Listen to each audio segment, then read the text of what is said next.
చంచలమ్మ ఇంటికి ఇద్దరు అన్నదమ్ములు వస్తూ ఉంటారు. ఇంతలో అక్కడ ఉన్న చంచలమ్మను, కేశవాన్ని చూసి "నమస్తే అమ్మ, నమస్తే" అని చెప్పేసైతే అంటూ ఉంటారు. ఆ మాటలు వినగానే అక్కడ ఉన్న చంచలమ్మ, "ఎందుకు మీరిద్దరూ ఇక్కడికి వచ్చారు? మీకు ఏదైనా సమస్య ఉందా?" అని చెప్పేసైతే అడుగుతూ ఉంటుంది.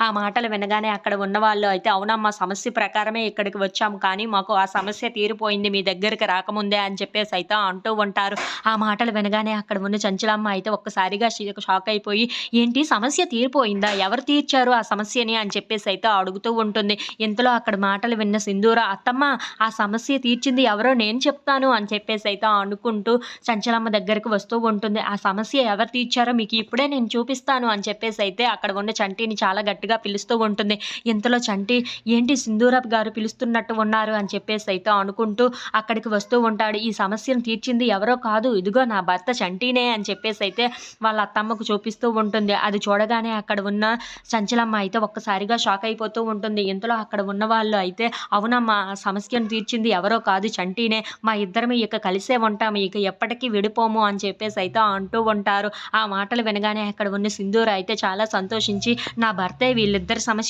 బాగా తీర్చాడు కదా! నాకు చాలా సంతోషంగా ఉంది" అని చెప్పేసైతే అంటూ ఉంటుంది. ఆ మాటలు వినగానే అక్కడ ఉన్న చంచలమ్మ అయితే ఒక్కసారిగా షాక్ అయిపోయి చంటి, సింధూర వైపు చూస్తూ ఉండిపోతుంది. ఇంతలో అక్కడ ఉన్నవాళ్ళు మాత్రం, "అవునమ్మా, మా సమస్య ఇక తీరిపోయింది. మేము ఇక్కడి నుండి వెళ్ళిపోతున్నాం" అని చెప్పేసైతే అంటూ ఉంటారు. ఇంతలో ఆ మాటలు వినగానే అక్కడ ఉన్న చంచలమ్మ, కేశవ, ఇంట్లో ఉన్న వాళ్ళందరూ అయితే ఒక్కసారిగా షాక్ అయిపోయి చంటి, సింధూర వాళ్ళ వైపు చూస్తూ ఉండిపోతారు. If you like this video, please like, share and subscribe friends.